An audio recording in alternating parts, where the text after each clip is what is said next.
అయ్యన్న పత్రిక గారికి నమస్కారం సార్. నమస్కారం సార్, బాగున్నారా? బాగున్నాం సార్. మీరు వస్తారు ఊహించలేదు, అందుకని నేను కొంచెం ఆశ్చర్యంగా. ఏం లేదు, ఈరోజు నర్సీపట్నం ఓపెన్ చేసాం. తీసుకున్న నిర్ణయానికి నాకు కూడా చాలా హ్యాపీ ఫీల్ అయ్యాను. అంటే నేను కూడా స్వయంగా వచ్చి ఓపెన్ చేయాలని వచ్చాను సార్. చాలా బాగుంది, మంచి నిర్ణయం తీసుకున్నారు. ఎందుకంటే ఏదైనా అవసరమైతే జిల్లా పరిషత్కి వెళ్ళి కార్యక్రమాలు చేసుకునే పరిస్థితి ఉంది.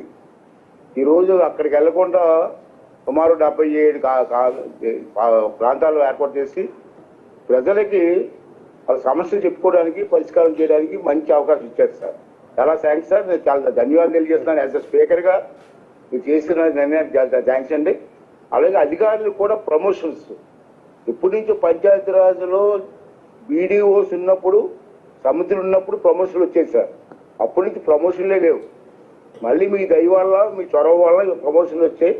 అధికారులు అంతా చాలా హ్యాపీగా ఉన్నారు.